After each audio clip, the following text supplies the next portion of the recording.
आज market 727 point plus पे market close हुई है और 842 पॉइंट मैक्सिमम गई थी और मिनिमम 182 पॉइंट माइनस भी हुई थी, लेकिन मार्केट ने बहुत जल्दी रिकवर किया और आज का जो वॉल्यूम है 424 मिलियन का है और लास्ट 5 डेज़ का जो एवरेज वॉल्यूम है वो 290 मिलियन का है।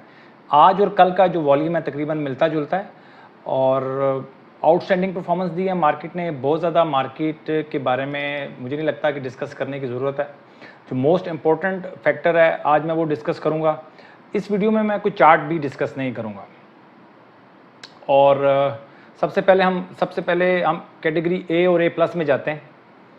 और जब मैंने इतने स्टॉक्स देखे कैटेगरी ए प्लस में तो मुझे एक बात याद आ गई, वही बात आपके साथ शेयर करूँगा और उसी के अंदर हमने देखना है कि हमने इस मार्केट में बिहेव कैसे करना है, इस मार्केट को टैकल कैसे करना है। तो अभी हम स्टॉक को हम गिन लेते हैं जी। एबट है ए प्लस में, CHCC, चिराग सीमेंट, कल मैं इसको चकवाल सीमेंट बोलता रहा हूँ तो वो स्लिप ऑफ टंग थी तो उसके लिए माजरत।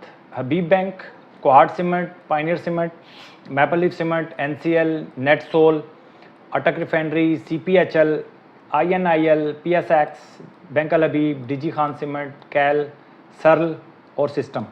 सर्ल के बारे में मैंने बनाई वीडियो आज दोपहर को। मैंने जैसी सर्ल की एक्टिविटी देखी और इसके अंदर मुझे लगा कि आपके साथ कुछ पॉइंट्स डिस्कस करने चाहिए, वो मैंने डिस्कस किए। PSX के बारे में मैं वीडियो बना चुका हूँ, CPHL के बारे में बना चुका हूँ, अटक रिफाइनरी के बारे में बना चुका हूँ और CHCC के बारे में कल मैंने बनाई थी वीडियो।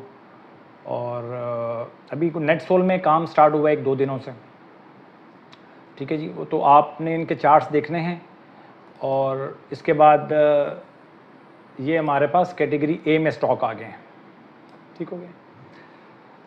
अच्छा जी, इतने स्टॉक्स आ गए हैं। अब मुझे एक बात याद आ गई है, मुझे ये बताएं कि जब बाग में फल लगता है, बाग में जब फल लगता है तो 2 किस्म की टेंशन आती हैं। साथ ही फल के साथ साथ 2 किस्म की टेंशन भी आती है माली के लिए या जो बाग का मालिक होता है। वो टेंशन क्या होती है? पहली टेंशन ये होती है कि कोई आंधी ना आ जाए, कोई तूफान ना आ जाए, कोई मौसम ख़राब ना हो जाए जिससे वो फल गिर जाए या ख़राब हो जाए। पहली टेंशन तो ये होती है। देखें, खुशी के साथ साथ गम भी है, टेंशन भी है। अब सारी चीज़ों को कुछ चीज़ों को हमने मैनेज करना होता है और कुछ चीज़ें अल्लाह की ज़ात के ऊपर छोड़नी होती हैं। मतलब एक बड़ा सिस्टम है, उस सिस्टम के ऊपर छोड़नी होती है। आंधी, तूफ़ान, ज़लज़ला, इन चीज़ों की टेंशन नहीं लेनी होती। अगर आप इन चीज़ों की भी टेंशन लेंगे फिर आपने कर ली काश्तकारी या कुछ भी आपने काश्त कर लिया, फिर तो बहुत मुश्किल होगा, आप कर ही नहीं सकेंगे। ज़्यादातर लोग स्टॉक मार्केट में ऐसा ही करते हैं कि एक डर से कि यार ये आंधी ना आ जाए, तूफ़ान नहीं आ जाए, वो काश्त ही नहीं करते, सिर्फ सिस्टम पे क्रिटिसाइज़ करते रहेंगे। नहीं ये सारा आर्टिफिशियल है और ये है और वो है, इस तरह की बहाने ढूंढते रहेंगे, इंटर नहीं होंगे, काश्तकारी नहीं करेंगे, बीज नहीं डालेंगे तो फल क्या निकलेगा, ठीक है। अब जिस चीज़ को हम मैनेज कर सकते हैं, किस चीज़ को मैनेज कर सकते हैं कि फल जो है उसको कीड़ा ना लगे, उसको एहतियात से उतारा जाए, एहतियात से मार्केट लेके जाया जाए और मार्केट में उसको सेल कर दिया जाए। इस प्रोसीजर में हमारी एक इंसानी एफर्ट शामिल होती है, ठीक है। तो अब फल लग चुका है, कैटेगरी ए प्लस में देखें कितने स्टॉक आए हैं। लेकिन अगर आप इस डर से आपने बीज ही नहीं डाला तो ये फल आपका नहीं है, क्यों? आपने तो काश्त किया ही नहीं, ये तो किसी और ने काश्त किया, काटेगा भी वही। जल्द अज जल्द आप अपनी स्ट्रेटजी के ऊपर काम करें। मार्केट आती रहती हैं, ये एवर हाई छोड़ दें, मार्केट 3 दिन एक दफ़ा लग गया, पटखा लगा मार्केट को तो आपके काबू में आ जाएगी, मसला नहीं है। मार्केट कभी भी ट्रेन मिस नहीं होती, वापस आ जाएगी, कोई दूसरी ट्रेन आ जाएगी, प्रॉब्लम नहीं है। प्रॉब्लम ये है कि नेक्स्ट ट्रेन भी आएगी और आपकी स्ट्रेटजी नहीं होगी, आप उसमें सवार नहीं हो सकेंगे। सारी गेम स्ट्रेटजी की है। देखिए, कोई भी फल लगता है तो एक स्ट्रेटजी के तहत लगता है, उसने बीज डाला है, पौधा ग्रो हुआ है, उसके बाद उसके ऊपर फल लगा है। तो आज हम स्ट्रेटजी के ऊपर बात करेंगे कि क्या स्ट्रेटजी होनी चाहिए। सबसे पहले मैं बार बार बता चुका हूँ, लोग पूछते हैं यार कैटेगरी ए प्लस में आए तो बाय कर लेना चाहिए। देखिए ये एक पूरी साइंस है, कैटेगरी ए प्लस और कैटेगरी ए पूरी साइंस है, इसको समझने की ज़रूरत है। मैंने आपको काम आसान करके दे दिया है। सबसे मुश्किल काम होता है स्टॉक सिलेक्शन। मैंने आपको स्टॉक सिलेक्शन करके दे दी। अब आपकी जो स्ट्रेटजी है वो उसके ऊपर आपने लगानी है। वो क्या लगानी है? देखिए अगर फ़र्ज़ कर लें एक आइटम है, जैसे मैं नाम ले लेता हूँ, DCR है। DCR जब से मैं रिपोर्ट बना रहा हूँ या तो ए में होता है या ए प्लस में होता है, ए या ए प्लस में होता है। आज मेरी कोई वीडियो जब बंदा पहली दफ़ा देख रहा है वो DCR बाय कर लेगा तो क्या होगा कि वो बिल्कुल ट्रेंड चल रहा है, बिल्कुल टॉप पे जाके हो सकता है वो बाय कर ले। ऐसा आपने नहीं करना। कैटेगरी ए प्लस का मतलब ये है कि उसके पॉइंट्स पूरे हैं। अब उसका जर्नी कितना पुराना हो चुका है, उसकी एज कितनी पुरानी हो चुकी है, उसकी एज कितनी हो चुकी है, वो मैटर करता है। अगर तो 15 दिन से डेली बेसिस के ऊपर वो उसके अंदर इंक्रीज आ रही है उसकी प्राइस में, तो 15 दिन अब आपने उसकी ट्रेन मिस कर दी। आप इस बात को समझें, आपने टाइम पर अपने स्टेशन से ट्रेन पर सवार होना है। ट्रेन अगर मिस हो गई है फिर उसको पकड़ने की कोशिश करेंगे, आपके लिए प्रॉब्लम होगा। ठीक है, तो जो ट्रेन पकड़नी है वो क्या है? वो आपकी स्ट्रेटजी है, कैसे पकड़नी है, किन पॉइंट्स पे आपने बाइंग करनी है, किन पॉइंट्स पे आपने बाइंग नहीं करनी, कैसे टाइमली उसको पकड़ना है। देखिए मैंने सरल की वीडियो बनाई है आज, कल भी मैंने फ्लाइंग की वीडियो बनाई थी। जो स्टॉक नीचे हैं लेकिन अपने पॉइंट्स पूरे कर लिए उन्होंने।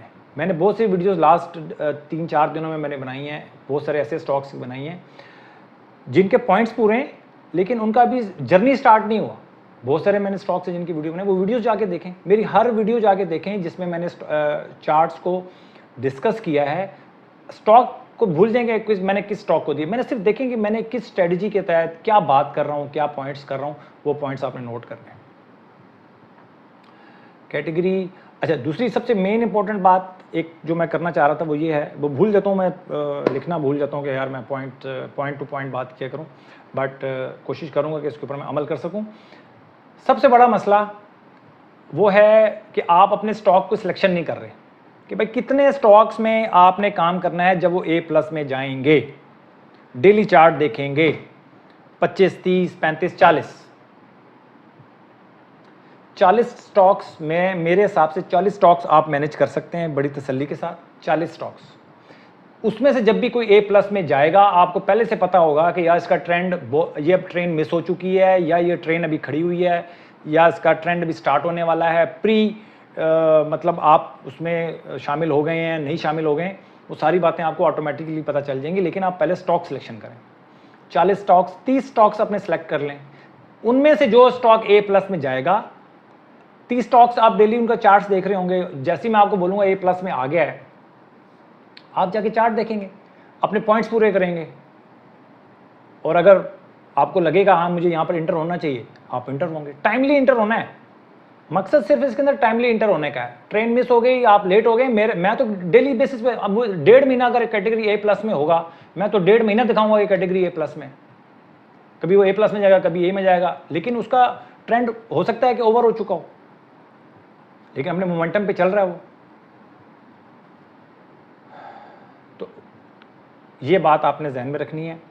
और इस सारे सिनेरियो को मैनेज कैसे करना है कि कोई आंधी ना आ जाए, तूफान ना आ जाए। अब आगे डरना है आपने, पता चला लोग तो 50,000 से डर रहे हैं, कोई आंधी ना आ जाए, तूफान ना आ जाए। जब डरना होता है उस वक्त डरते नहीं है। और ये मैं आपको बता दूं कि स्टॉक मार्केट में लोगों का डर जब निकलेगा ना कि अब आंधी तूफान नहीं आएंगे, आंधी तूफान उस वक्त आएगा। ये बात है मेरी, नोट कर लें कि आंधी और तूफान उस वक्त आता है जब लोगों को यकीन हो जाता है कि आंधी और तूफान अब नहीं आएगा, जब बहुत दूर है अभी। आंधी और तूफान उस वक्त आता है। जब डरना होता है उस वक्त डरते नहीं है, और जब नहीं डरना होता उस वक्त डर डर के अपना सारा टाइम वेस्ट कर लेते हैं, अपना कैपिटल ऐसी जगहों पे डाल देते हैं जहाँ पर नहीं डालना होता, और बैठे रहते हैं, इंतज़ार करते रहते हैं। तो आज के लिए इतना ही था। बहुत इंपॉर्टेंट बातें हैं, इसको बात को नोट करें, स्ट्रेटजी बनाएं। बहुत बड़ी मार्केट बढ़ चुकी है लेकिन आप स्कैटर्ड हैं, आपका माइंड स्कैटर्ड है, कुछ भी अरेंज नहीं है उसके अंदर, कोई मतलब आपके पास प्लान नहीं है। प्लान बनाएं कि यार आप क्या, मतलब आप करना क्या चाहते हैं। आप लॉन्ग टर्म होल्डिंग करना चाहते हैं, आप short term holding, long term short term तो मैं कुछ समझता ही नहीं। मेन इंपॉर्टेंट चीज़ है कितने परसेंट प्रॉफिट बनाना चाहते हैं आप किसी एक एंट्री में। आप 25% प्रॉफिट बनाना चाहते हैं, 50% प्रॉफिट बनाना चाहते हैं, 100% प्रॉफिट बनाना चाहते हैं, 200% प्रॉफिट बनाना चाहते हैं, आपका टारगेट क्या है? वो टारगेट बेसिकली डिसाइड करेगा कि आप शॉर्ट टर्म ट्रेडर हैं, आप लॉन्ग टर्म इन्वेस्टर हैं या वेरी लॉन्ग टर्म इन्वेस्टर हैं, आप क्या हैं। लोग मुझसे पूछते हैं कि जी मैं 10 साल के लिए इन्वेस्टमेंट करना चाहता हूँ। बहुत ही इररेलेवेंट क्वेश्चन, बहुत ही इररेलेवेंट क्वेश्चन है। इसके ऊपर मैं वीडियो बनाऊंगा, टाइम बहुत कम होता है मेरे पास और बातें बहुत करनी होती हैं, तो मैं लॉन्ग टर्म या शॉर्ट टर्म इसके ऊपर मैं कोशिश करूंगा कल ही वीडियो बनाऊं और एक छोटा सा प्लान दूंगा आपको, और आप सोचिएगा कि आप को वो प्लान कैसा लगा। कि शॉर्ट टर्म लॉन्ग टर्म मेरे नज़दीक कोई चीज़ नहीं है। आप कितना परसेंट प्रॉफिट बनाना चाहते हैं, असल चीज़ वही है, वही असल चीज़ है। अपना बहुत ख्याल रखें और आंधी और तूफ़ान का ख्याल रखना आपने।